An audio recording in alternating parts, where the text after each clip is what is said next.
ሓደ ሰባት ዘይተጻሕፈ ኣብ መጽሓፍ ቅዱስ ዘይተጻሕፈ ቡና ለምሊማ ውዒላ ዝብለለዉ ማለት ቡና በዓሩ ስቕለሲ ለምሊማ ውዒላ ስለዚ ርኽስትያ ሰይጣንያ ማለት እዩ ብዕለተ ሰሉስ ተፈጠረ እጽ ርኹስ እጽ የለን ንምንታይ ኢላ ኣጸበለ ሰይትብላዒልዎ ኣዛዝን ተኣዛዝን ንምፍላጥ እምበር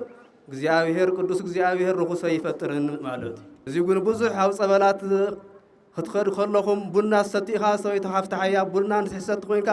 ፍትሕዮ እንድሕሰት ኮይኑ ፍትሕዮ ዝበሃል በዚ ኣትዩ ሓዳር የፋትሕ ማለት እዩ ክጸፍዕዎ ከለዉ ኣይሁድ እንትፍክልዎ ከለዉ ከኣስርዎ ከለዉ ሓሞት ከስትይዎ ከለዉ መሪር ዝመጸጸይ ሓሞት ከስትይዎ ከለዉ እንታይ ይብል ነበረ ተነበይ ናበሉ ክወቕዕዎ ከለዉ ኣይ ብዘይፍላጦም እዮም ይቕር በለሎም ይብል ነበረ ካብዚ ክንምሃር ካብዚ እንታይ ክንምሃር ኣለና ትሕትና ክንምሃር ኣለና ማለት እዩ እንዘይጽዕልዎ ይጻኣሎሙ ክጸልእዎ ከለዉ ክወቕዕዎ ከለዉ ኣይጸልኦምን ንሕና ግን ንጸላእትና ክንፈቱ ከም ዘለና እዩ ማለት እዩ ንጸላእትኻ ተቕሪብካ ተፈትዩካ እዩ ረብሓ ዘለካ እምበር ንፍታዊኻ ተቕሪብካ ማ ያው ደኾነ ፈታዊኻ ማ ፈታዊኻ እዩ ማለት ንጸላእቱ ከም ዝፈተወ ብዘይፍላጦም እዩ ኢሉ ከም ዝለመነ ንሕና እውን ዝጸልአኒ ዘሎ ጎረቤተይ ዳገት ዝደፍአኒ ዘሎ ተኽሊ ዝውቅሰለይ ዘሎ ዝሓምየኒ ዘሎሲ ጸላኢ ሰናት የስሒትዎ እሞ መልሶ ናብ የማን ኢልና ኢና ክንጽልየሉ ዝግባእ ንጎረቤትና ንጸላኢና ማለት እዩ እዚ ዝብል መጽሓፍ ቅዱስ ሓደ ገጽካ ተውዒካ ሓደ ገጽካ ኩንሃቦ ይብል መጽሓፍ ቅዱስ ግን የኽእለና ማንም ሰብ ይኽእሎን እዚ ሎሚ ዝስቀሉ ሰባት መሊኦም እዮም ብጎረቤት ዝስቀሉ ኣቦን ወድን ዝበኣስሉ በኣስ ስቕለት ማለት እዩ እንዲያ ንጸላእቱ ይቅር ከም ዝበለ ንሕና እውን ኣይሁድ ሰቒሎም ኣለዉ ንሕና እውን ብዙሕ ሰብ ሓውና ሓዊ ዝበኣሰሉ ግዜ ዘመን እዩ ዘሎ ኣቦ ምስ ወዱ ዝበኣሰሉ ዘመን እዩ ዘሎ ሓማት ምስ መርዓታ ትበኣሰሉ ዘመን ስለ ዘሎ እዚ ስቕለት እዩ ዝበሃል ዝበኣስ እዚ እወ ክንተዓረቕ ይግበአና ዘበኣሰና ዘሎ ጥንቲ ጸላኢና ንኣዳምን ሔዋን ካብ ገነት ናብ ሲኦል ዘውረደ ንሱ እዩ ዘበኣሰና ዘሎ መንገዲ ክንወ ይብልናን ማለት እዩ ኣብ ጸበላት በቂዕና ኢና ኣነ ተላኢኸየ ስላሴ ልኢኽኒ ዝብሉ ብዙሓት ኣለዉ ኣብዙ ክትጥንቀቑ ይግብአኩም ብዙሓን ይመፁ በስምየ ብሹመይ ብዙሓት ክመፁ እዮም ኢሉ ክርስቶስ ሒብልና እዩ በየጸበላቱ በተለይ ሓዱሽ ጸበል ተኸድካ ኣብኡ እቲ ዝሓመመ ሰብ ይላፋለፍ መነ እከለኢ ሰሪካ እከለ ቐሺ እዩ ደፍተራእዩ ሰሪካ ዝበሃል ኣሎ እከለ ጠቢ በሊዕካ ዝብል ዝላፋለፍ ኣሎ ትሰብ ከዓ ምእመን ምንም ስለ ዘይተማሃረ ሓቂ እዩ ኣብ ጸበልያ ተላፋሊፋ ኢልካ መጺኻ ምስ ጎረቤትካ ዘሎ ቐሺ ምበኣስ እንታይ ኣምጽኦ እቲ ዝልፍልፍ ዘሎ ኣብቲ ጸበል ሰይጣን እዩ ሓሚሙ ሰብ ከዓ እትኸሎ እቲ ጸበል ክወዖ ከሎ ከም እሳት ስለ ዘቃጽሎ እቲ ሰይጣን ኣነየ ኣነ እከለ ኢሉ ናብ ሰብ ወይ ናብ ቀሺ ወይ ናብ መርጌታ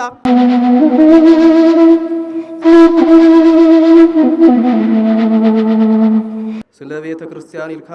ገጽካ ተጸፊዕኻ ኢሉ ዘመሮ ነቢየ እግዚአብሔር እባ ታላቁ ሊቅ ወአክሱማዊ ቅዱስ ያሬድ እዩ ካብ መጽሓፍ ቅዱስ ወሲዱ ብድጓ ድርሰቱ ምእንቲ ቤተ ክርስቲያን እንስኻ ብዝፈጠርካዮም ሰባት ተጸፊዕኻ ተጸሪፍካ ተዋሪድካ ኢሉ ዘሚሩሉ ማለት እዩ ከምቲ ዓንቶ ኣቦና ኣቡነ ኤፍሬም ዘምህርዎ እዩ ብደንብ ገይሮም ስለ ዘምህርዎ ብዙሕ ሰዓት ኣይወስድን ካብ ሰማየ ሰማያት ዝወረደ እግዚአብሔር ንዓና ንምድሓን እዩ ዘበእንቲኣነ ለሰብ ወረደም ሰማያት ተሰብኣወ ተሰገወ ህዝብን ኣሕዛብን ኣመንትን ዘይኣመንትን ከምቲ ዝበልዎ ኣቦና ሓደ ንምግባር ናይ መንግስቲ ኣምላክ ናይ ክርስቶስ መንግስቲ ንምውራስ እዩ ክእልሸና መጽኡ ዘዚኣነ እሞ ተነስኣ ወእንቲኣሁ ህይወተ ወሃበነ እቲ ናና ሞት ወሲዱ ህይወቱ ኸዓ ሂውና ስለ ናዕና ኣብ ኣደባባይ ተጸፋኢከ በውስተ ኣውድ ኣብ ቀራንዮ ኣደባባይ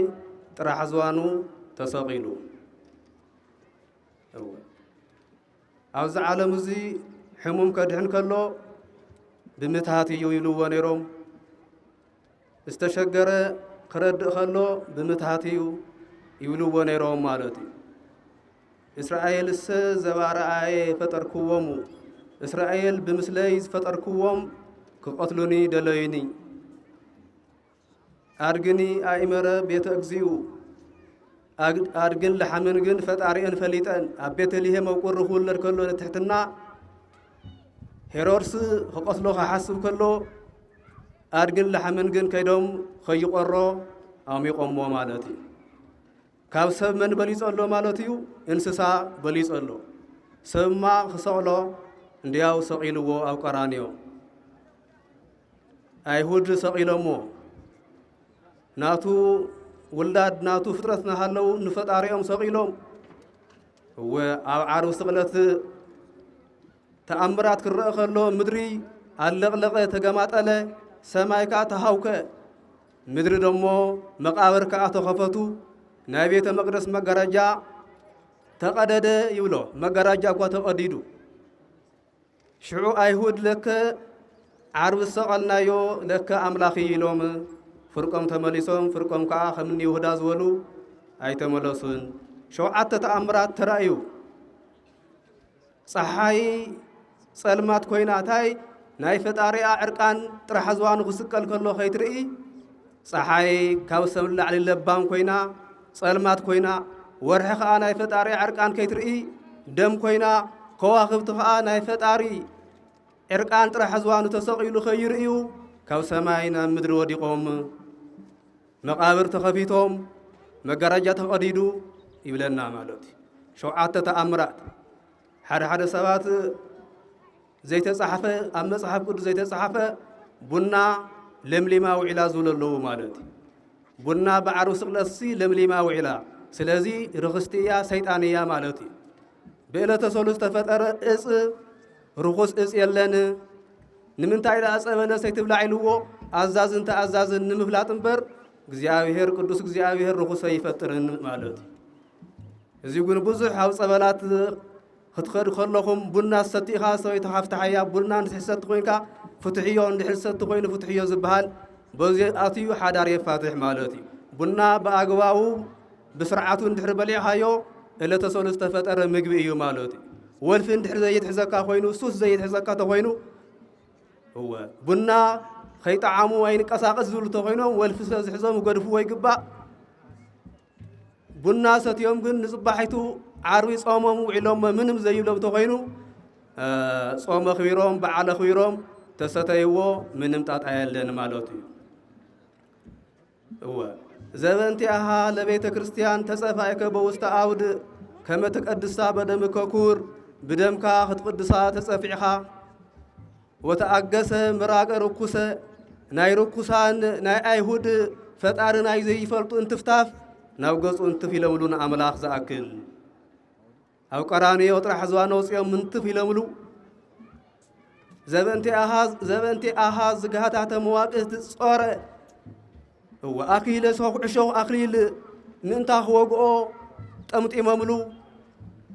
ንድሕሪት ኣሲሮሞ ብሓፂን ኣሲሮሞ ክስምርዎ ከለዎ ኣብቲ ስቕለት ከዓ ንመድሃኒ ዓለም ክርስቶስ ብሓሙሽተ ሳዶር ኣላዶር ዳናት ኣዴራ ሮዳስ ብዝተባሃለ መስማር ሰሚሮሞ እዚ ዝመስል ወይቤ ተፈጸመ ኩሉ ተፈጺሙ በለ ኮይኖም መስቀል ኩሉ ተፈጺሙ ኢሉ ደምደመ ናይ ነገረ ድህነት ጉዕዞ ኣብ ዓርብ ስቕለት ተፈጸመ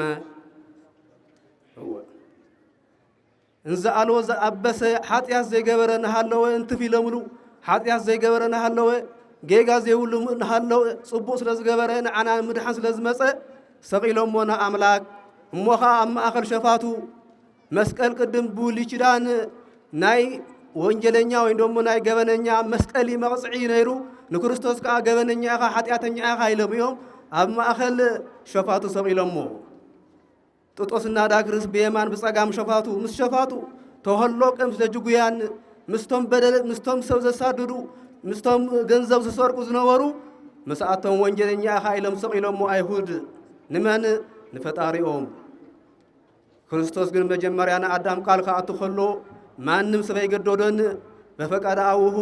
ወስሮተ አውሁ ወመንፈስ ቅዱስ ወረደም ሰማያት بنات فقاد بناي أبو بناي እግዚአብሔር أب فقاد بناي وعلى فقاد بناي منفس قدس فقاد بأملاكነት حدث لزخونو مالتي تسقيله أدام نسهم ساعته أدام مسبخه أقيمك كائلو نسهم ساعته كاب دنجل مريم كاب دنجل مريم توليده تسقيله تقريبه قد كايس لزولي حمش تشحن حمش تميتن عامت مسفت فصمه منم أملاك قالوا سلازي يتألم كم سبا يخونن محالا قالوا زاتو سلازي يتألم حمش تشحن حمش تميتن عامت مستفصمه كاب دنجل مريم توليدو 33 عامت نجر دهنه تستمهرو هزي بزلوم معنتي عشان شوعتن تسقيلو كاوسيول ناب جنة أوصينا مالتي نأدام حمش تشحن حمش تميتن عامت أوصيول أدام غورو لدياولوس هوان آموت لدياولوس يلو أفراريمو وسطت مسافة داهم لأدام ولا هوان كمز ولا قدوس إفريم بزلوم معنت معلتي أو عرس قلت تسقيلو سجون دومون نفسيسو هو قدست نوسو سقو قدست سقو ملوكت كي تفليونا مقابر قدست نوسو خاصعات تشعات عروس قلت عشان شوعات مقابيت ناوسي الوريدا حمش تشحن حمش تميتن عامت بإدياولوس زنورو نفسات أو صوتهم اتي دياولوس آدم قورو لدياولوس هيوان آموت لدياولوس ناي دياولوس باريايلو بمصحف روكام غيرو متوز نورنا عدادو دابي دمسسو استنا املاك كبر مسغانا امسغن وسط حدا غزي እግዚአብሔር ከም ዘይዝገብር ክጻፍዕዎ ከለው አይሁድ እንትፍክልዎ ከለው ከአስርዎ ከለው ሓሞት ከስትይዎ ከለው መሪር ዝመጸጸይ ሓሞት ከስትይዎ ከለው ታይብል ነበረ ተነበይና ወሉ ክወቅዕዎ ከለው أي بزيف لا طميوم يقرب لهم يبل نبرة كاوزي خنمهار كاوزي تاي خنمهار لنا تحتنا خنمهار لنا مالوتيو إنزاي سألوه يسألومو خسألوه خلو خوقعوه خلو أي سألومن نحنا أقول نسألاتنا ونفوتو خمزة لنا إيو مالوتيو نسألات خا تقريب كا تفوتيو كأيو روح زل كامبر نيف فتاوي خا تقريب كما ياورو خانس فتاوي خا ما فتاوي خا أيو مالوتيو وإنزي هاممو يتقيممو نزحامي وخا يتقيممو نحنا نزحامينا نصرفنا كنقيمم سلازي بلنا كنقيمم سلازي بلنا مالوت سلازي كاب كريستوس زينا نمهار تاي نمهار تحتنا نمهار تحتنا نمهار كلنا ندق مزامرتو أملاخنا هلو نهواريات قوم بسيلو تعاطيقو حامس وبو اقرام حاسيبو مالوت أي جبّا كان السخان عناق تحصلنا إلى من يرم نتحتنا أي قدفوا نسخاتكم هم نعرفتهم نخالي سب نمحزهم نخل سب ننقداز مسهم أجركم حسوا زيتم هرتيو تمهاريلو دانينو ندك أملاكنا هلا وندك مزامرتو خمسة حسب تحتنا هاوزين المهار نسأل أتو خمس فتوى بزيف لا طمي يلو خمس لمنة نحنا عون نسأل أن زلوا قربيتي داقت الدفع أن زلوا تخلصوا قصة اللي زلوا زحامي أن زلوا سي سأل سنات يسحتوا ومو ملوا السنة ويمانينا إنا خص اللي يلزق عن قربيتنا نسأل عنا مالوتي زيزو المصحف قدس هذا قص كاتوعيكا هذا قص كون هبوي بالمصحف قدس جن يخلنا ما نمسوي يخلون زي إن كان وعيكا صريف كاغون خالي مززلو مالوت سلازي كاب كريستوس تحتنا فقرن كم تبنا زولو كنمهار يقبأنا هو لومي يزسقلو سبات مليون يوم بقروية يزسقلو أبن ودن زبأسلو بأس سقلت مالوت هنديا هو نسأل أتو يكر خمس بلا نحنا عون أيهود سقيلهم ملو نحنا عون بزح سب حاونا حاوي زبأسلو لجزية زماني يزلو أبا مسودو زبأسلو زماني يزلو حمات مسمر عطات بأسلو زمان سلزلو زي سقلتي زبها لزبأس زي هو أخذ التعارف يقبلنا زبأسنا زلو انت سلاينا نقدام النهوان كاوسي كاو جنة ناوسي الزوردة نسي زبأسنا زلو ما قد دخنوا يبلنا مالوتي الزمن زي استفرالي الزمن يزلو بزحفة أفلاي زلو الزمن سلزخونة أفتعو يصم صولت زي ክንጽልይና ኣምላኽና ክንምህለል ዝተባኣስና ተዓሪቕና ንስሓና ኣቱ እዩ ዘለና ማለት እዩ ናይ ክርስቶስ ውዕለታ ክርድአና ኣለዎ አንቶ ይጠቕስዎ ነይሮም ኣቦና በተለይ ኣብ ጸበላት ክንከይድ ከለና ናሰላምና ንኸይድ ሞ ዘይሰላማ ሰባት ኣንስት ኣለዋ እንታይ ኮይንክ እንተበልካየን ኣይነጽሓኹን ኣይጸረኹን መስቀል ኣይሳለምን መጽሓፍ ይሕዝን ከምኡ ተልክን ድማ ንክርስቶስ ኣይተሰቕለን ማለት እዩ ናብ ዓለም ናብዚ ዘውረደ ክርስቶስ ናይ ኣዳም መርገም ንምድምሳስ ከመይ ሰዓር መርገም ኣለ ሄዋ ተሰቕለ ዲበ እጽ ቅዱስ ያሬድ ናይ ሄዋን መርገም ክስዕር እዩ ናብዚ ዓለም እዚ ናይ ሄዋን መርገም ክስዕር እዩ ኣብ ቀራንዮ ኣብ ኣደባባይ ጥራሕ ዝዋኑ ዝተሰቕለ ደሙ ዝፈሰሰ መርገም ናይ ሄዋን ንምድምሳስ እዩ መርገም ማለት ደም ተመጽይዋ ሓንቲ ሰበይቲ ደም ተፈሲስዋ ናብ እስሩ ቤት እያ ተኣቱ ነይራ እንታይ ተባሂሉ መርገም እዩ ከምታ ንዕፀ በለስ ዘድመኽያ ከምኡ ደም ውፂ ኢሉ ስለ ዝረገማ መርገም ነይሩ ክርስቶስ ምስ ተወልደ ግን እንታይ ገይርዎ ወርሓዊ ኣበባ ፍረ ኢልዎ ማለት እዩ ስዒርዎ እቲ መርገም ማለት እዩ ናብ ቤተ ክርስቲያን ከይተኣቱ ኸይንጥብጠብ ስለ ዝተባህለ እዩ ኣብ ቤተ ክርስቲያን ጥራይ ናይ ክርስቶስ ደም ዝፈስስ እምበር ናይ ማንም ሰብ ቤተ ክርስቲያን ክፈስስ የብሉ ተባሂሉ ክሳብ ትጸሪ ብደገ ኮይና ትጸሊ ይብል መስቀል ግን ክስዕም ተመጽያ ዝኽልክላ ኣካል የለን መጽሓፍ ግን ክሳለም ተኢላ ዝኽልክላ የለን ማለት ትመርገም ተደምሲሱ ማለት እዩ ሓራስ ግን ናብ 40 መዓልቲ ወዲ ተወይላ ዘይተኣቱ ንጽህናኣ ክሳብ ትውድእ ማለት እዩ እምበር ኣስላማይ ኣይኮነን ትወዲ ክሳብ ጥመቕ ኣምጽኦሞ ተሪኾሞ እዩ እዚ ኣበይ እዩ ብመብዛሕቱ ዝዝረብ ኣብ ጸበላት በቂዕና ኢና ኣነ ተላኢኸየ ስላሴ ልኢኽኒ ዝብሉ ብዙሓት ኣለዉ ኣብዚ ክትጥቀቑ ይግብአኩም ብዙሓን ይመፁ በስሜ ብሹመይ ብዙሓት ክመፁ እዮም ኢሉ ክርስቶስ ጽሒፍልና እዩ በየጸበላቱ በተለይ ሓዱሽ ጸበል ተኸድካ ኣብኡ እቲ ዝሓመመ ሰብ ይላፋለፍ መነ እከለ እዩ ሰሪካ እከለ ቀሺ እዩ ደፍተራ እዩ ሰሪካ ዝበሃል ኣሎ እከለ ጠቢ በሊዕካ ዝብል ዝላፋለፍ ኣሎ እቲ ሰብ ከዓ ምእመን ምንም ስለ ዘይተማሃረ ሓቂ እዩ ኣብ ጸበል እያ ተላፋሊፋ ኢልካ መጺኻ ምስ ገርቤትካ ዘሎ ቀሺ ምበኣስ እንታይ ኣምጽኦ እቲ ዝልፍልፍ ዘሎ ኣብቲ ጸበል ሰይጣን እዩ ሓሚሙ ሰብ ከኣቱ ከሎ እቲ ጸበል ክወዖ ከሎ ከም እሳት ስለ ዘቃጽሎ እቲ ሰይጣን ኣነ እከለ ኢሉ ናብ ሰብ ወይ ናብ ቀሺ ወይ ናብ መርጌታ ኣልዕሎ ኣቢሉ ሓሲዩ እከለ እዩ ሒዝካ ኢሉ ይላፋለፍ ማለት እምበር ሰብ ንሰብ የወልዖን ከም ዝበልዎ ሓደ ሰብ ሰይጣን እዮም ቡዳዛር ዝበሃል ኣሎ ኣብ በረኻ ልውሳነ ስጋ ኣለዉ ናይ ሳጥናኤል ዘርኢ ኣለዉ ዛራት ዝበሃሉ ንሳቶም ኣብ ሰብ ኣትዮም የሕምምዎ እቲ ሰብ እሞ ኸይዶም እከለ ቀሺ እዩ እከለ ደፍተራ እዩ ሒዝካ ኢሉ ዝበኣስ ኣሎ ብዙሓት ንጹሃት ኣቐሽቲ ምንም ዘይገበሩ ኣብ ጸበል ተላፋሊፎም እዩ እከለ ሒዝካ ተባሂሉ እሞ ሰሪኻኒ ኢልካ ጉድኣት ተብፅሒኻ ካብ ዓዱ ዝተዋሃሩ ብዙሓት ካህናት ኣለዉ ስለዚ እቲ ናይ ሰይጣን ስብከት ክሰምዑዎ የብልኩምን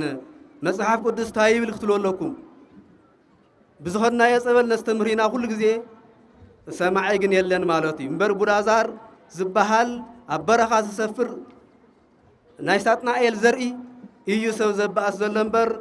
ብኣርኣያ እግዚኣብሔር ተፈጠረ ሰብ ንሰብ ኣይበልዖን ሰብ ንሰብ ሰሪዩ ኣይሕሞን እዩ እቲ ናይና ትምህርቲ ናይ መጽሓፍ ቅዱስ ማለት እዩ ስለዚ ክርስቶስ ንኣይዛብን ኣሎ ኣሮማዊ ኣሎ ኣይሁዳዊ ንኩሉ ማዓረ ገይሩ ከድሕን እዩ መጽኡ ክርስቶስ ንብኣርኣያ እግዚኣብሔር ተፈጠረ ሰብ ንኩሉ ከድሕን እዩ በዝሎም መዓልቲ 27 መዓልቲ ኣብ ቀራንዮ ጥራሕ ዝዋኑ ዝወዓለ ንቤተ ክርስቲያን ከዓ ብደሙ መስሪትዋ ብስጉኡ ኣፍሪሱ ስጉኡ ቆሪሱ ደሙ ኣፍሲሱ እዩ መስሪትዋ እቶም እንራእየል መልአክ መጽኦም እቲ ካብ ጎኑ ዝፈሰሰ ደምን ማይን ናብ ኩሉ ዓለም ነጺጎሞ ይበሃል እሞ ኣብቲ ነጸግዎ ከዓ ጋና ቤተ ክርስቲያን ክስራሕ እዩ ዝብለና ስለዚ እቲ ቃል እግዚኣብሔር ብዙሕ ተማሂርኩም ኢኹም በተለይ ፀሓይ ዘለኹም ፀሓይ ወዲእኩም እዩ ግን በረከት እዩ ናይ ቃል እግዚኣብሔር እዚ እኮ ናይ ዓመት ዕዳጋ እዩ ናይ ነፍሲ ዕዳጋ ኢሎም ማዓንቲ ዕዳጋ ናይ ስጋማ ኩሉ ግዜ ቀዳም ዕዳጋ ትገብሩ ኢኹም ሎም ማዓንቲ ግን ፍልይ ዘብሎ ኣብ ዓመት ኢኹም ናይ ነፍሲ ዕዳጋ ትሽሙት ዘለኹም ኣብ ሰማይ ዝፅሓፍ እዩ ትዝመጽወትኩም ወጉን ኣብ ሰማይ ዝፅሓፍ እዩ ማለት ዝጉልኩም መዝገበ ዘበ ሰማያት ከምቶም ሕዋትና ኢየሩሳሌም ሰማያዊ ዝመስል ቤተ ክርስቲያን ሰሪሖም ዘለዉ ንስኻትኩም ከአቅኑ ለእንት ተአብ ጸጋይልኩም እትጀምርኩም ዘለኹ ኮለን ቀጻሊ ይሕዝጉን ብልብኹም ተሓሱ ትህሉ ኢኹም ካልእ መዓዝ ሰንበት መድኃኒ ዓለም ናተራኸብኩም ስብሰባ ናገበርኩም ኣነ ኮለን ሒዘለኹ ኣነ ስሚንቶ ክህብልኩም ተማጻውዑ ስንቅኹም ኣብ ሰማይ ባንኪ የቐምጡ ማለት ናይ ስጋማ ሓላፊ እዩ ሓደ ታሪክ ነግረኩም ቤተ ክርስቲያን ክስራሕ ከሎ ማማ ገነት ከጓዓነ ከለዋ ኣብይ ገዛደ ወደን ኣብይ ማለት ገዛደ ክሰርሐልኪ ክብለን ከሎ ታይለየ ገዛ ሓላፊ ናይ መድኃኒ ዓለም ቤተ ክርስቲያን ስርሐለይ ኢለንኦ ማለት እሺ ልሰርሑ ኢየሩሳሌም ሰማያዊ ዝመስል ቤተ ክርስቲያን ተሰሪሖሎ ማለት እዚ ተኣየን ሓሲበን ዝዓለም እዚ ሓላፊ እዩ ንዓይ ንእሽተይ ገዛ ተኣኽለኒ እያ ቤተ ክርስቲያን ስርሐለይ ኢለን ናይ ሰማይ ቅዱስ ጳውሎስ ገዛና ብሰማይ እዩ ስለ ዝበለ እዚ ተመልኪተን እየን ቤተ ክርስቲያን ሕሸን ኢለን ቤተ ክርስቲያን ሰሪሐን ካብኡኻ ኩለን ንእመውዝሃን ኩሎም ዘለኹም ቤተሰብ ተሓባቢሮም እዚ ሰሪሖምልና ኣለዉ ንሕና ኸዓ ብዓቕምና ትጀምርንያ ዘለና ምስኣቶም በረከት ክንካፈል ኣለና